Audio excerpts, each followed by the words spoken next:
Welcome to the Retire with Purpose podcast. I am your host, Casey Weade, and it is our mission here at Howard Bailey to help others gain clarity and purpose and elevate meaning in their daily lives through practical and proven financial strategies. We do that with you here on the podcast.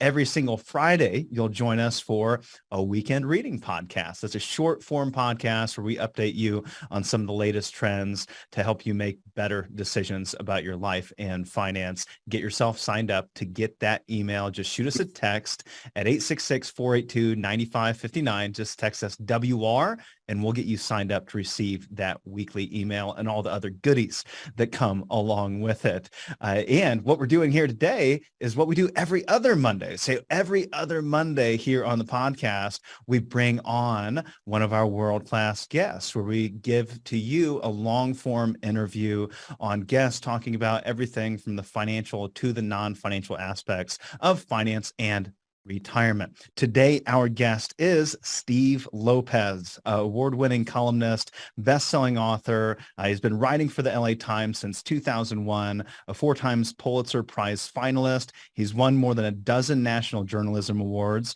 wrote for Time, Sports Illustrated, Life and Entertainment Weekly. He's won 3 local news Emmys, author of 3 novels, and the best-selling nonfiction book, The Soloist, which you probably remember if you're a movie buff like me. Love The Soloist, and it was one of my favorite movies. I just watched it again.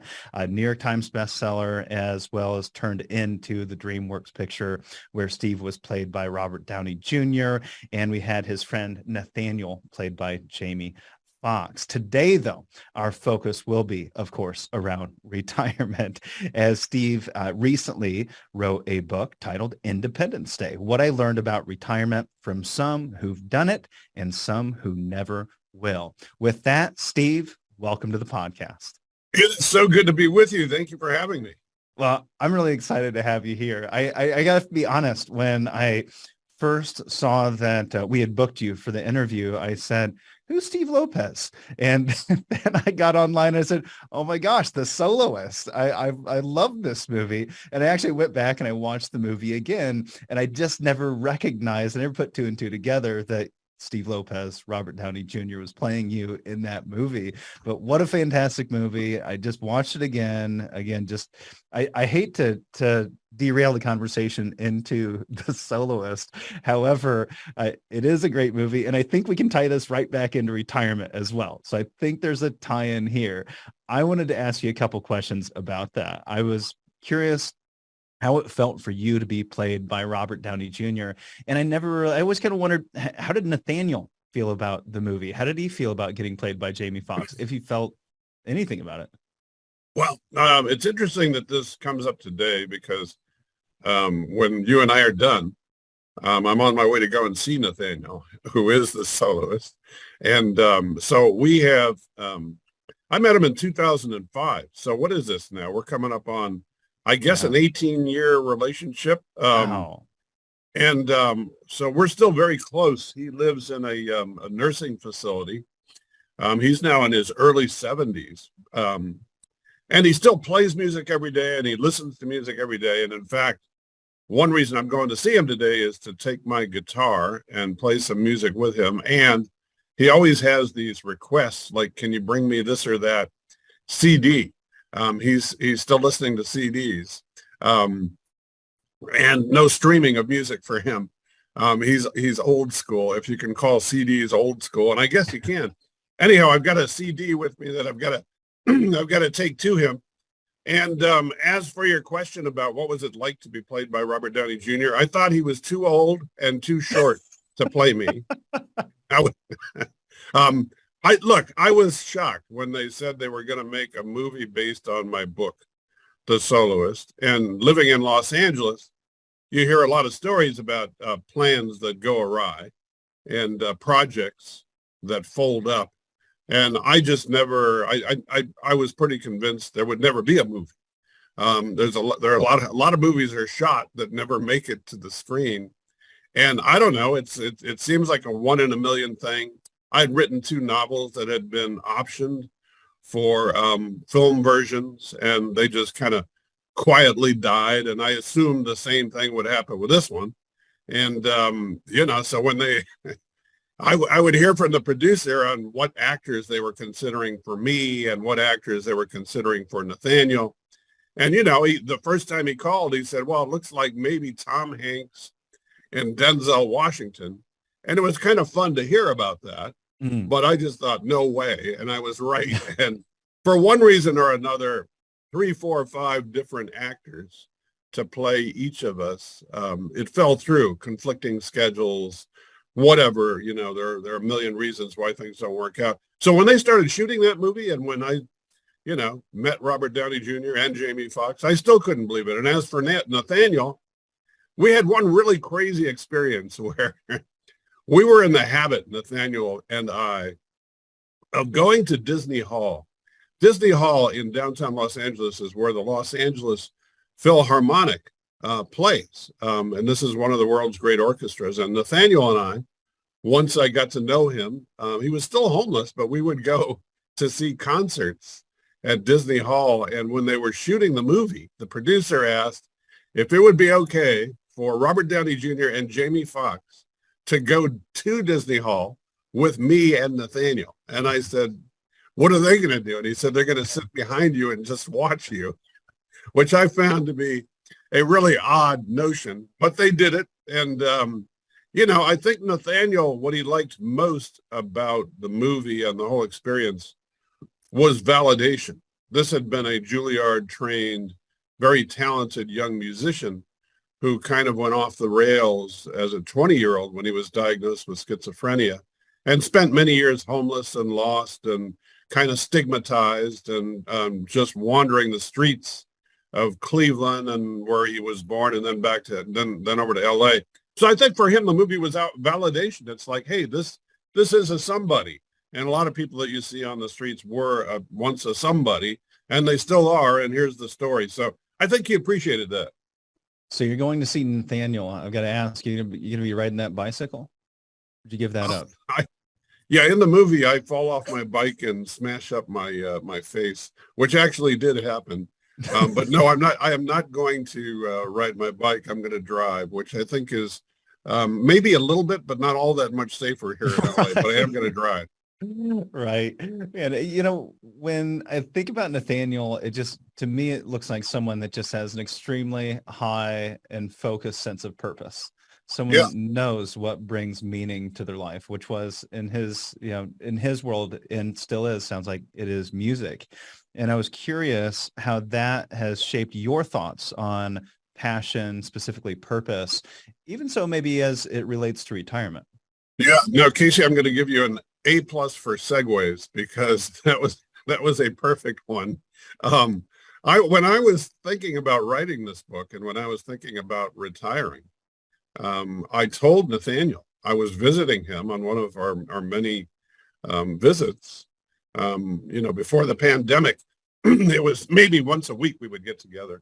And I told him, I said, hey, I'm thinking about retirement.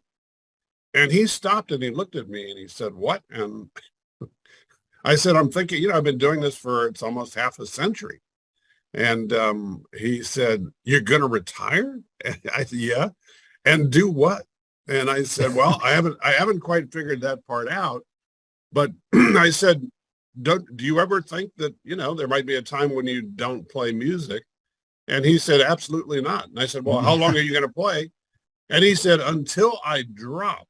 And he said it as like a judgment. Like, why wouldn't you write until you drop? Isn't that not only what you do, but who you are? Mm-hmm. And there was a time when I met Nathaniel back in, the early part of this, it was around 2005, 6, 7, where I was thinking of getting out of journalism.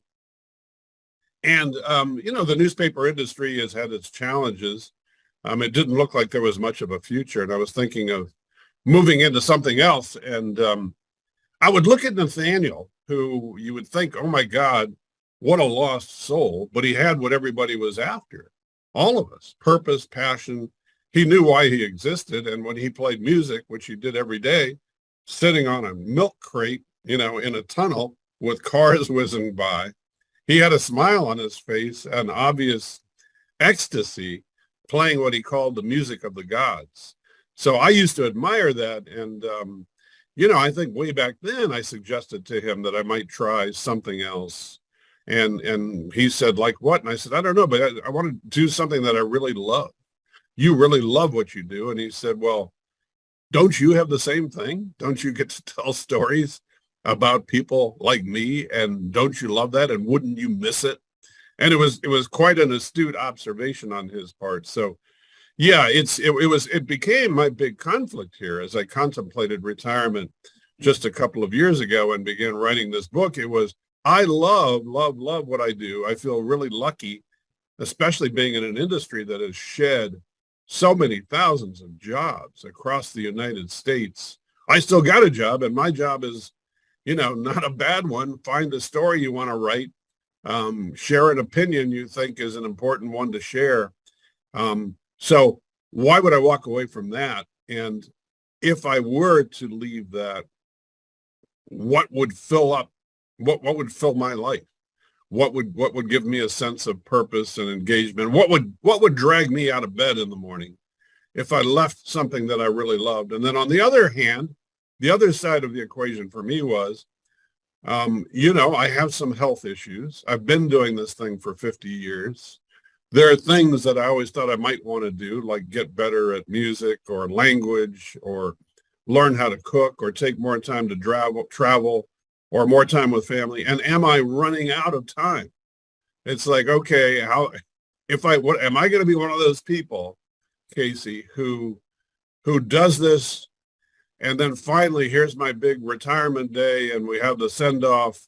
And as I begin my adventure, maybe traveling around the world, I don't remember my wife's name, or I've had another physical failure and I'm kind of hobbled and I'm not going to be able to enjoy doing all these other things I wanted to do. So for me, the equation was partly about what's the timing here? And we don't know the answers to that. I don't know how long I'm going to be well enough to enjoy other activities and new pursuits. So I really wrestled with all of that stuff. And the book became, kind of a search for my own identity. Who am I really? And if I leave journalism, who will I be next? Well, I love that you said identity. That seems to come up in a lot of these conversations and individuals saying you need to recreate your identity as you step into retirement. But do you find that that's really the case? Have you found through everything that you've done that it's not really about recreating your identity? Maybe it's about something more. Maybe it's about bringing a sense of identity with you. I think that's a really wise observation, Casey. I think that you don't necessarily step out of one body and mind and into another. There's a woman in Florida who is in my book. Her name is Nancy Schlossberg. She's in her 90s, and since she transitioned out of life as a college professor, she has written a few books about what a huge and challenging transition retirement can be. And that's one of the things she talks about is different types of retirees. And when she heard my story, she said, you're going to come under the classification that she calls continuers. And she said, you're not going to completely shed what you did. You might mentor young writers. You might become a freelance writer who writes occasionally. You might segue more into books out of daily journalism, but you have a curious mind and you kind of know how to find and tell stories. That's not something you're going to leave behind and create an entirely new identity, such as you're going to learn to fly or how to knit rugs, unless you really want to do that. But if you think you want to do it, you better really think that through, because you strike me, she said, as somebody who's going to hold on to a big part of his identity. And I think she was right about that. And I think that's good advice too. And you make a good point about, you don't necessarily have to leave one thing entirely behind. And you don't have to, come on, create a new identity at 70. Mm-hmm. How are you going to do that? And what would my new identity be? I'm not sure. Mm-hmm. Yeah. When I love that piece on Nancy Schlossberg in the book. For those that haven't read the book, the other 5 categories are easy gliders, adventurers, searchers, involved spectators, and retreaters.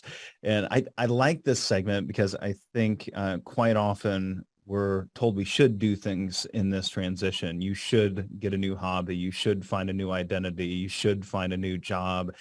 And when I look at this, I go, well, reality is we're all different. We all have different ways of showing up, different categories that we fall into. What was the importance of identifying your own category? Or in another way of asking that, what would be the importance of someone identifying for themselves their own category prior to retirement?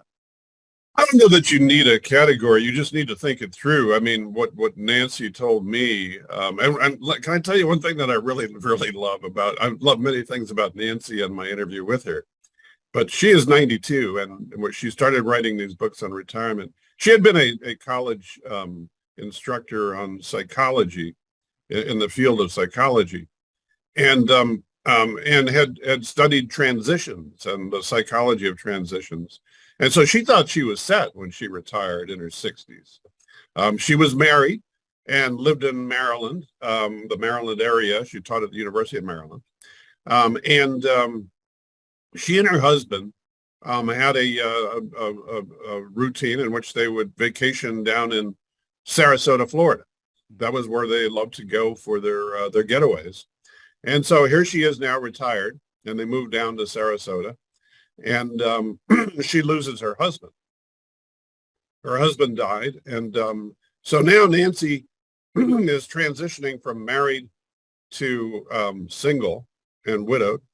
She's transitioning from working to not. And she's transitioning from a network of easily reachable friends and a whole social, group of acquaintances to she's in a new city.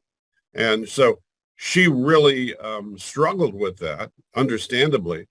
But even if you don't have major moves like that, Nancy said to me, retirement is a big transition. It'll change everything about your relationships with your spouse. You've got to recalibrate how you spend time with each other, how much time you have with each other, your relationship to your ex-friends will change. You might develop new friends. This is all very difficult. And you need to have something of a plan for, building yourself some new sense of how you're going to spend your day. And she didn't do it very well. Which is why she ended up further investigating these transitions and writing books about it. And she told me that after she lost her husband, she never would have thought at her age she'd start another relationship, but she did. And then he died. And while I was interviewing her on the phone, there was a beep. The call was interrupted. And Nancy said, I got to take this. And when she came back to me, she said, I got to go. That was my boyfriend. And what I took from that was, as Nancy says, it's good to have an idea and a plan, but keep in mind that retirement, like life, is full of surprises, victories and losses, successes and disappointments, and you have to build into your life the notion that plans go awry, and you have to keep adapting. And here she was, dropping her call with me to go talk to her boyfriend, who I think also was in his 90s. So, way to go, Nancy. She's just still living life, and to me that was quite good advice that I got from Nancy. I really enjoyed talking to her. Well, with all that change, the ambiguity, it seems like it'd be difficult to be 100% prepared for something like that. However, one of the individuals you interviewed, Lillian gave you some specific advice that if you're going to retire fully, you better be 100% ready. I saw that and I go, man, do you think that's true? Is anyone really 100% ready to retire? Well, I'll tell you what, there's another person in my book who could not wait to retire. She was a clerk in the patent department of a toy company in Southern California, and she'd done it for a long time. And somebody who liked her job, She enjoyed what she did, but she also wanted to do other things and thought about, I mean, she was one of those people who had the day circled on the calendar. This is when it's all over, and that's when they, they have the Friday send-off in the office, and I move on to the next thing. And she got up on, so she had that little send-off. She got up on Saturday, woke up, and oh boy, here it is. I hope the world is ready because here I come. It's the new life. It's the new me. And she just kind of, I don't know, sputtered around over the weekend, just taking it easy. And then she gets up on Monday, and Monday was when it hit her, because Monday is a ritual day for people who work Monday to Friday. It's like your body clock has got you waking up to go to work. Yeah. And on her first Monday, she really did not know what to do, and she was thrown off. It was almost like the way a time change hits us. It's like, oh God, what now? And she, she made it through that day and the next and the next. And by the end of the first week of her retirement, she thought she had made a big mistake. She had not done the planning that Nancy suggests we need to do. She had not considered what kind of a retiree she might be. She didn't have much of a plan, and she wasn't comfortable being without any of those things. I think some people are. They don't need to instantly reinvent themselves or race to the airport and get on the plane to circle the world. This is somebody who just hadn't thought it through, and on Friday called her boss and asked if she could have her job back. And he said yes. And so she was retired for 1 week, went back to work, worked another 4 years, and this time she thought it through and she got it right. So it's everybody, of course, is going to experience this differently. But there are some people in the book who I interviewed who've been through this or thought about it, who had really great advice. Nancy was one of those people. Another one is Rabbi Naomi Levy, who said to me, she's a Los Angeles rabbi. What she said was, and this is really, I think, critical for people to consider who might be contemplating retirement. She told me the story of a guy in her congregation who came to her because he was struggling. He was just feeling a little bit lost, particularly on weekends. And she said, well, what do you mean? And well, I'm busy during the week. I'm working Monday through Friday. Saturday, get up. And, I don't have any specific plans. What am I going to do? It's almost like, can't wait for the weekend to end. And she said that was an example for her of somebody who needs structure. Structure had been a part of his life. He didn't do well without structure. And she wondered, Naomi Levy did, if maybe I was one of those people who might need some structure. And guess what? On a weekend, when I have nothing to do, it's kind of rare that I have nothing to do. But when it happens, I know I'm going to run into trouble with my wife because I'll be hovering. What are we going to do next? And what are we going to do for dinner? And she just, would you go and be alone? Would you go and do something, quit pacing, find something to do, call a friend? I'm kind of lost. I get a little bit nervous when I don't have anything to do, and I kind of need structure and ritual. And that was good advice, I thought, from Rabbi Naomi Levy, to think that through. Are you a person who needs structure? Can you build a life without structure? What might it be? Or is there a way to have a different kind of structure? You're not doing your job, but you're doing something else. And she also told me, if you think as a retiree, oh, I know what I'm going to do. I'm going to buy a sailboat and take up sailing, or I'm going to learn how to fly a plane, or I'm going to learn a language or an instrument. Her advice is take the time while you're still working to sample the dream. Give it a try with an extended vacation, go on sabbatical, whatever you need to do to make sure that this thing you've idealized in your head for the last 20 or 30 years is really something that's going to be fulfilling.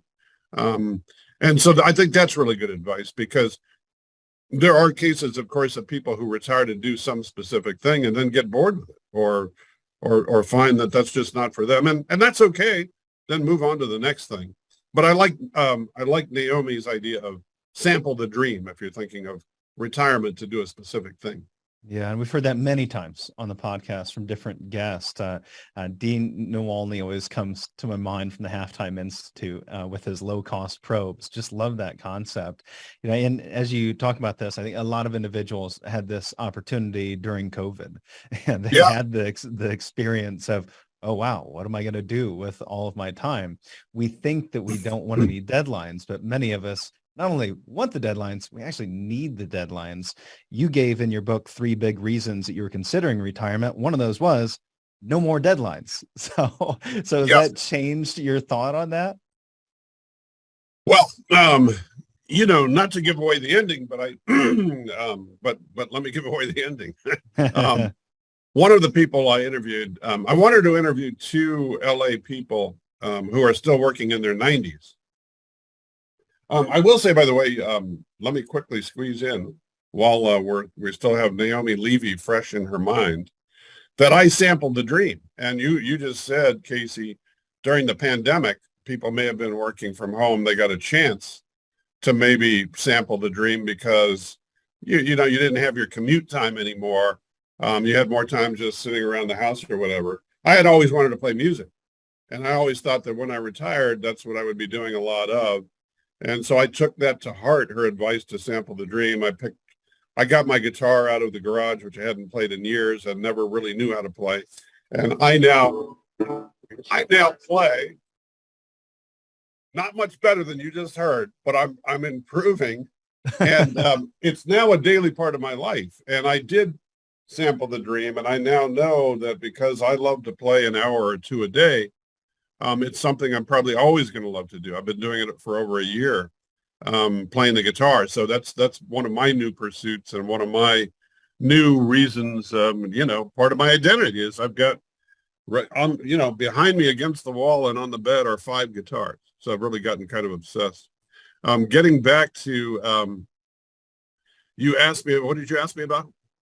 Well, specifically talking a little bit about Naomi. Wait, we were talking about Naomi. Now you got me thrown off. It was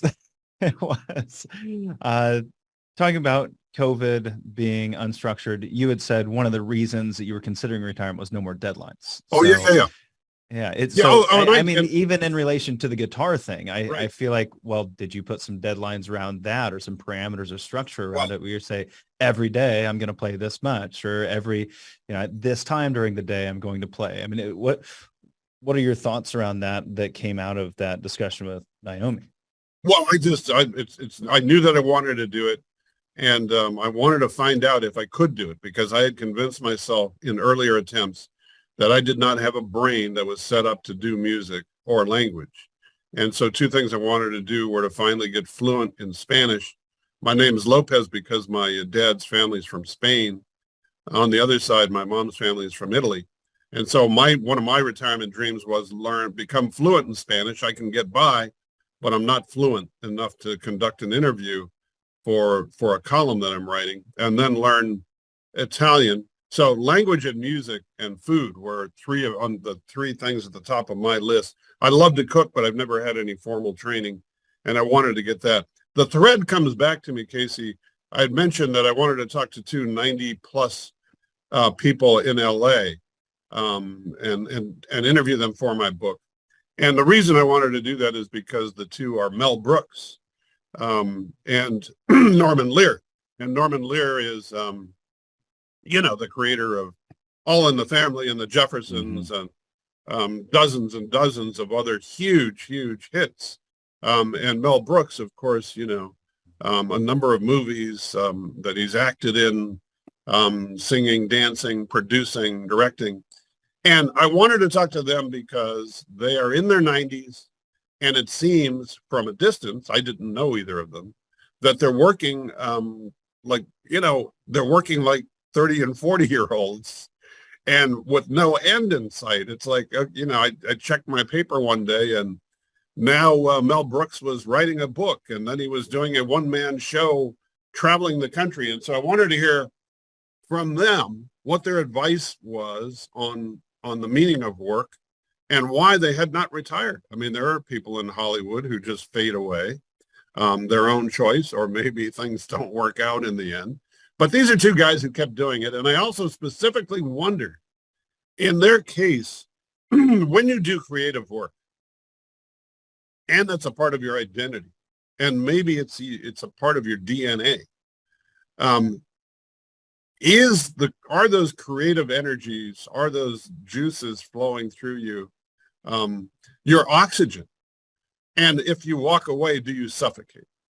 And I wanted to know that because I'm not a creative artist, but when I write a column, I begin with a blank page. And it's all up to me to create something to fill the empty space. And I thought, okay, what happens when I don't do that anymore? Do I just suffocate? Do I wither away? Do I really lose my sense of purpose and meaning? And so I wanted to talk to each of them. And they both had great advice. And not just for me, but I think for anybody considering retirement. I found Casey working on the book that I was writing as much about work and the meaning of work and how we relate to it as I was about retirement. Mm-hmm. And what Norman Lear said was that he thought of life as a series of figuring out what's over and what's next. Mm-hmm. And he said he didn't have any interest in looking back at his awards, the shows he created, the characters he created. It was all in the past. He did it. That's done. It was enjoyable. It can't give him any new enjoyment. So for him, he thinks of his life as he's swinging in a hammock between what's over and what's next. And whatever pulls him out of the hammock is what he is happy to embrace each day. And as he swings in the hammock each morning, he's got 6 ideas in his head. So he gets up and he goes to his office and he collaborates with other creative people. And I like that idea that he had, that life is in the moment. Maybe a little bit unlike Nancy Schlossberg. You don't have to necessarily figure out what kind of retiree you are. You don't have to figure it all out. If you leave one identity, are you going to create another? Just think of this. What gets you going?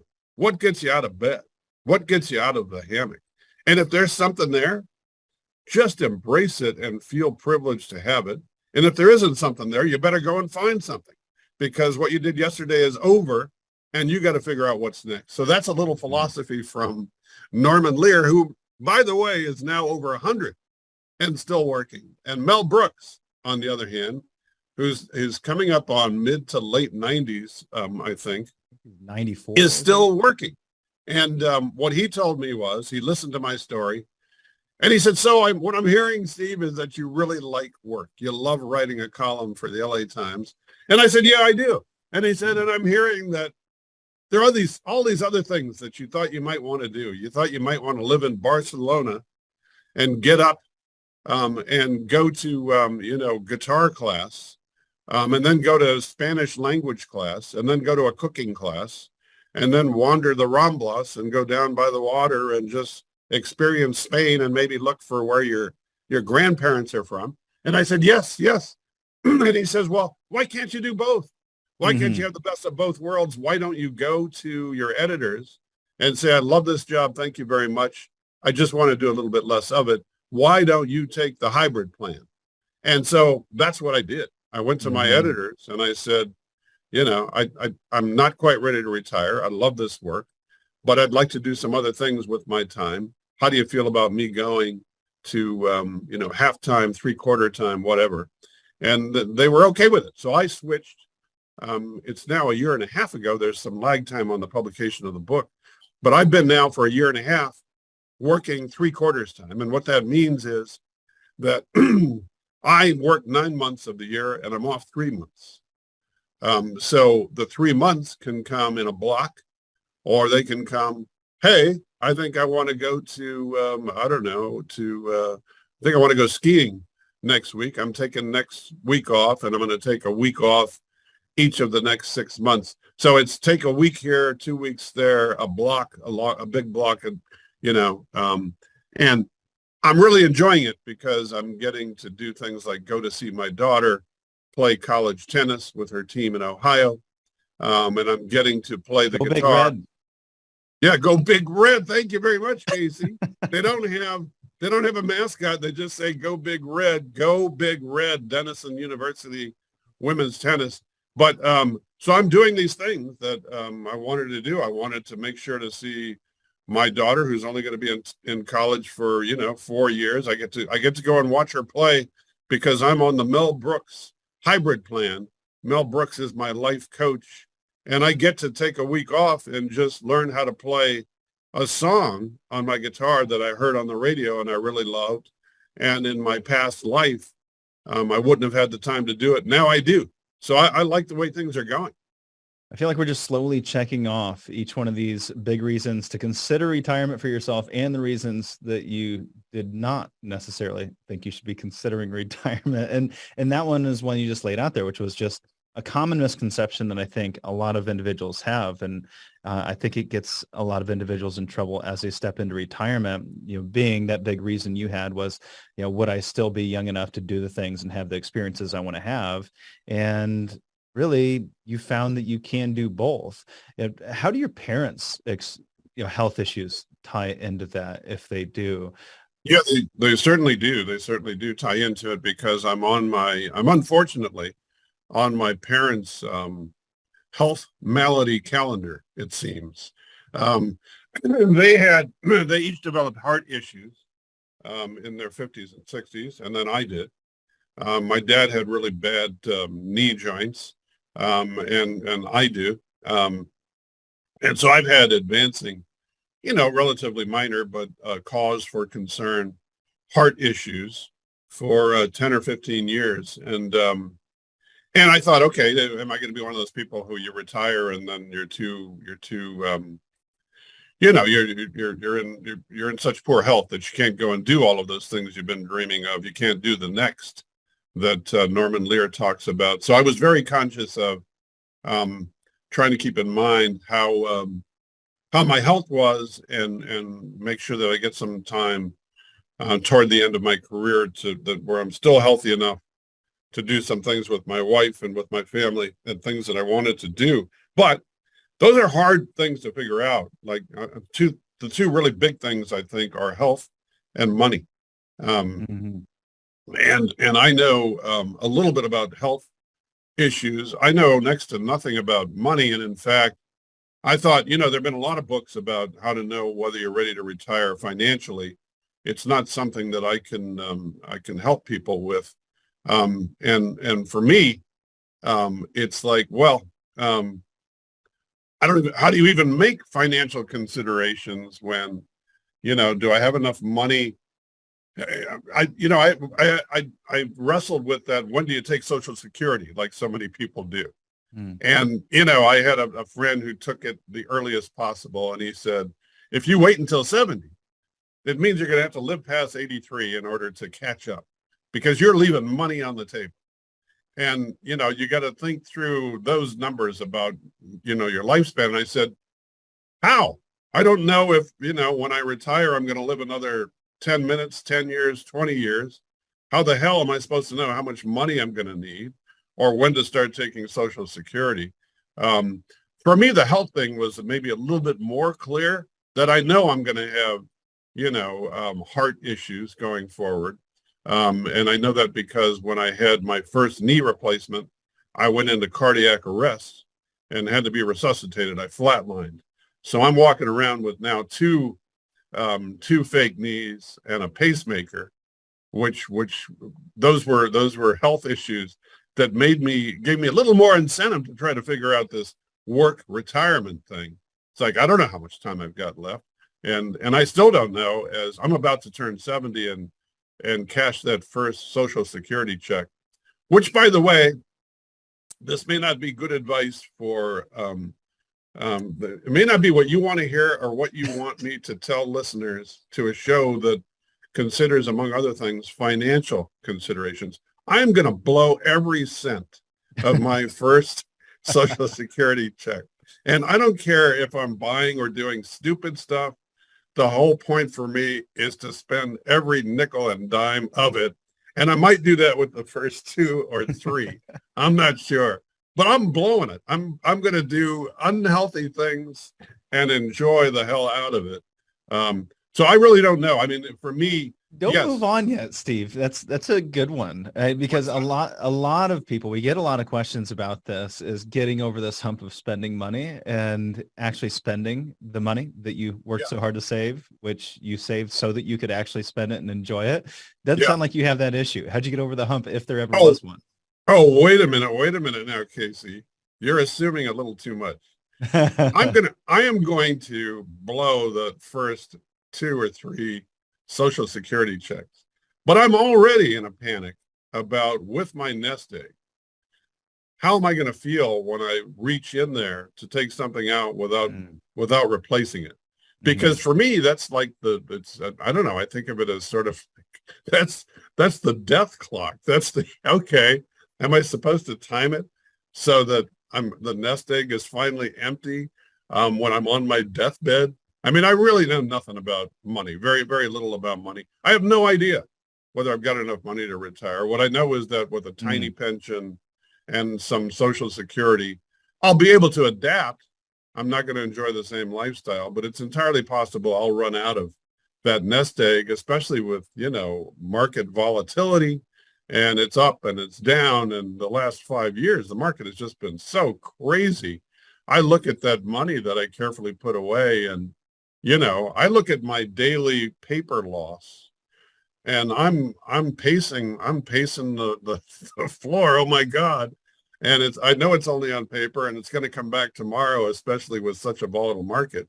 But I don't like that. I love the days well, you can figure 4% as you're contemplating what your retirement income might be. I'd love to get a guaranteed 4%. Give it to me right now. I would sign up, because I don't sit well with uncertainty about having enough money, and I'm not rich. I mean, I'm not rich. And if I live into I've been writing, I should say this. I've been writing about people, Casey, in their 80s, 90s, and hundreds and beyond, who are running out of money because people are living longer than they have. And we, by the way, are racing toward the point in the very near future, the next several years, where the world will have more people in it over 65 than under 18. And it's almost like the climate change tsunami. We're not quite ready for it. And the big questions for millions and millions of people, we've got 75 million boomers just in the United States right now. The big question is, how many of those 75 million people have enough money to live comfortably until they're 85, 90, 100? Probably a small fraction of them. And so the big questions are, do I have enough money to pay my bills if I live till 80, 90, 100? And who is going to take care of me? Because that elder care industry is experiencing shocking shortages. Even now, the state of California has a projected elder care worker shortage of 3.2 million jobs between now and 8 years from now.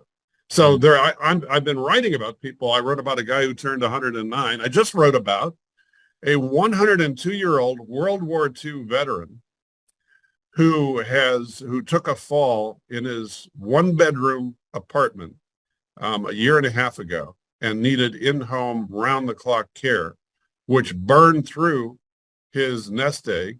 Understandable, because the guy is, he's lived to 102. And so he was getting by on his combination of Social Security, some VA benefits, and a railroad company pension. And the majority of it was going to the round-the-clock health care. And then he got his gas bill. You may have heard that in California, we've been hit with these gas bills that are $500-600 a month, over $1,000. So Paul is his name, the World War II veteran. I went to visit with him. His nest egg was cleared out, and he's now paying the gas bill on the generosity of readers.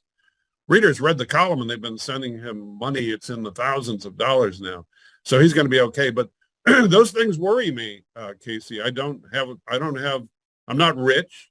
The money I have will not last forever. My wife is several years younger than I am. So she presumably will be around after I'm gone. These things all scared me as I contemplated retirement. And although I didn't want to write a book about the financial aspects of retirement, it's I'm being dishonest if I don't tell you that one reason I'm still working, at least part-time, is I don't think I'm financially set, and I don't want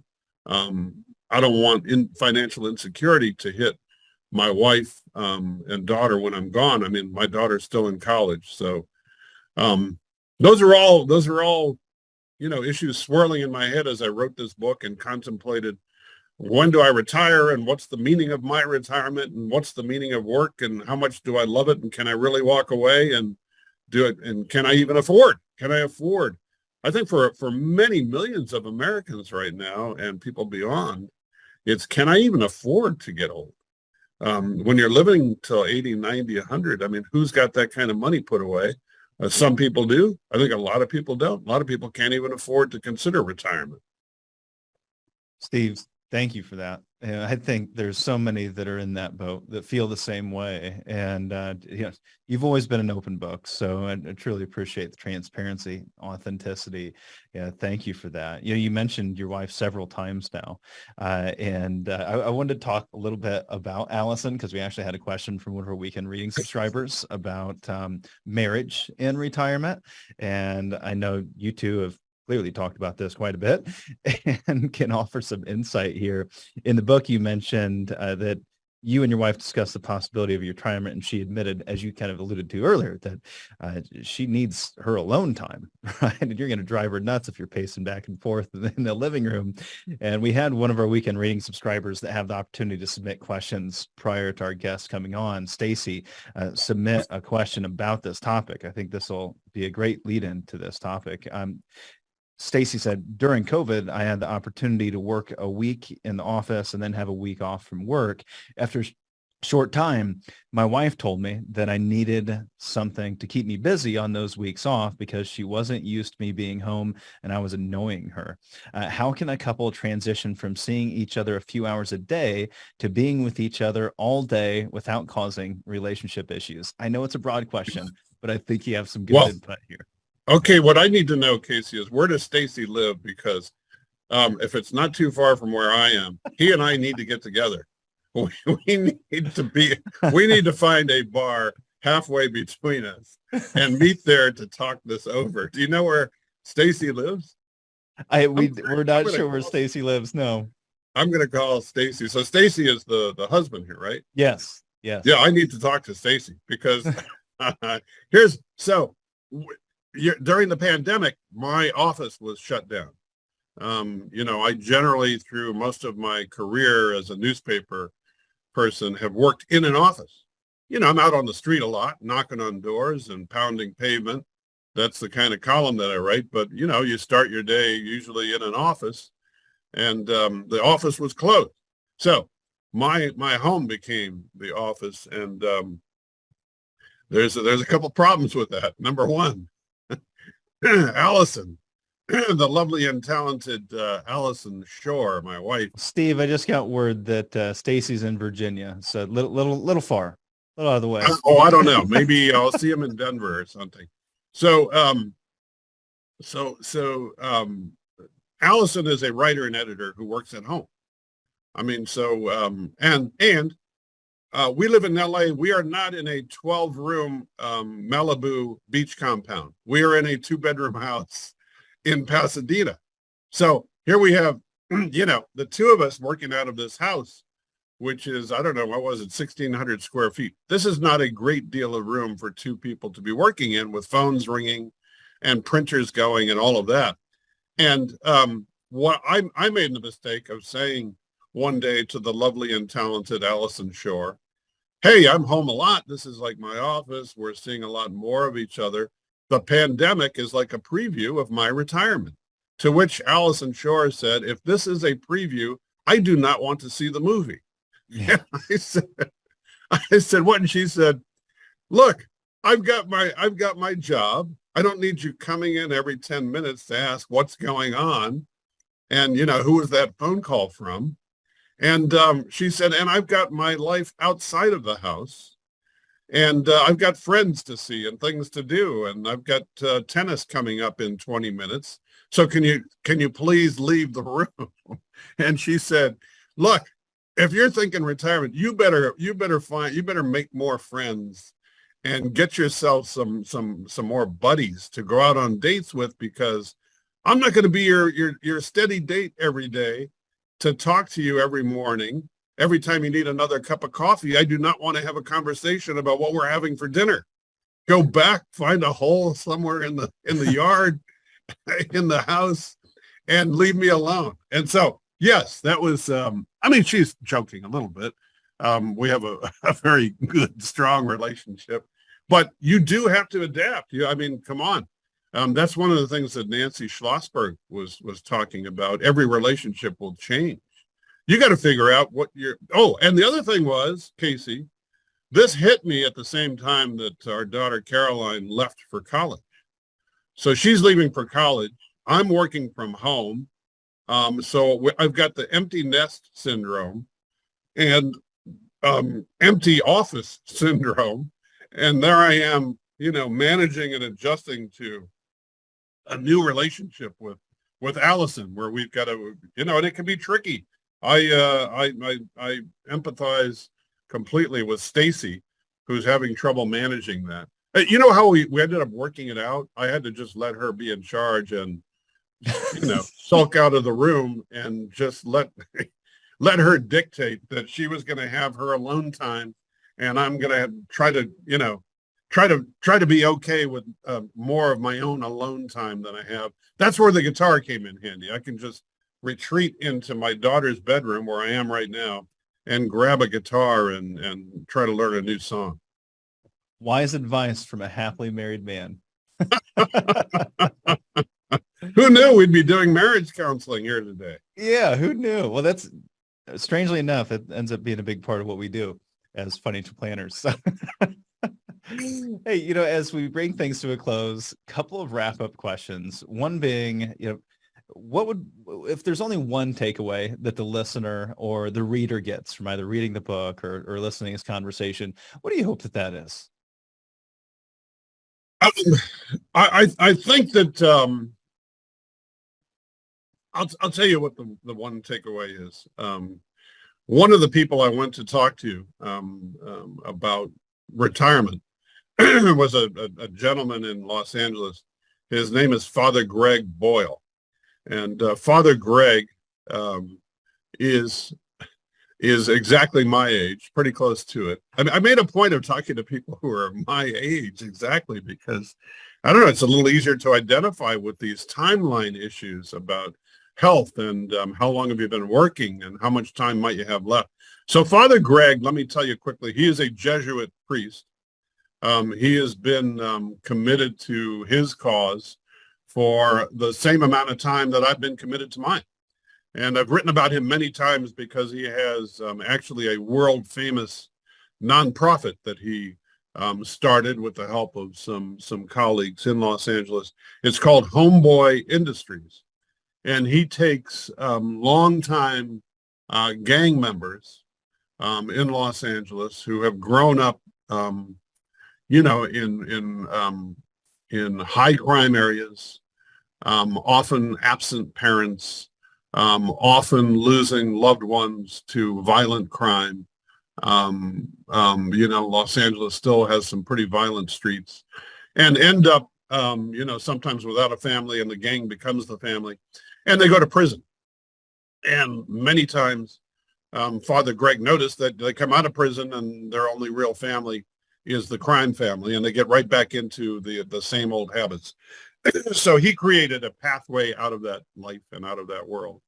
And he has a 2-year training program, and it's job training, it's life skills training, it's tattoo removal, gang tattoo removal. And so Father Greg has written many great books about his, the first big one was Tattoos on the Heart. And Father Greg is quite the mensch. He's quite the philosopher. He's quite the inspirational. I mean, you just, everybody admires him. Everybody who meets him admires his sense of purpose and his passion for what he does and for the people whose lives he's trying to redirect. So I went to see Father Greg and told him that, look, you and I are the same age. I'm thinking about retirement. Do you ever think about it? And he said, oh, no. And I said, well, we're coming up on 70. And I said, I've been doing this for 50 years. You the same. Are there other things that you think you might want to do? You haven't had time to get to. And Father Greg said, you have to go where life is. And I said, what do you mean? And he said, you have to do what replenishes you.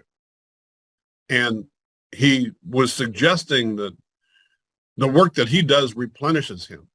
And what more can you achieve than to give of yourself for the betterment of somebody, to give somebody a chance to improve their own lives? And he was also, in saying that to me, suggesting that sometimes that's the kind of work that I do, is to highlight somebody who's working through a struggle, or somebody who needs a voice to rattle some cages and take on the powers that be. And doesn't that replenish me? And I think that whether you are thinking of continuing to work or thinking of retiring to do something else, Father Greg's advice is good. It's go where life is, figure that out. Who are you? Go where life is, find meaning in it, and do what replenishes you. So I think that that's what the book really says. And I've got to thank Father Greg for that. Wow. Well, my last question was going to have you define retire with purpose, but it's been done right there. Go where life is.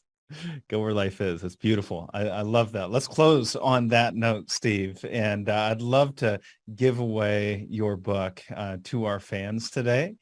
So if you'd like to get a free copy of Independence Day, What I Learned About Retirement from Some Who've Done It and Some Who Never Will, you have to get this book. I mean, we're going to give it to you away for free here today. Why wouldn't you take advantage of getting this? I must say it is the most page-turning retirement book that I have ever had the opportunity to open. It's one of the easiest reading retirement books on the non-financial side of retirement that I've had the opportunity to read. So get it today just by texting us the word book, B-O-O-K, to 866-482-9559, and we'll send you a link. And all you have to do is give us your iTunes username as well as the review that you wrote for the podcast. So get on iTunes, write a review for the podcast, rate it, then you can give us that information. We'll follow up with you. We'll send you out Independence Day for free. Steve, thank you so much for the interview. Thank you for being here with us. Thank you for the gifts that you've given so many in this world. Hey, thank you so much for having me. And if I write another book, I'm going to call you and see if we can do this again. That sounds great. I'm up for it. All right. Thanks. Thanks, Steve.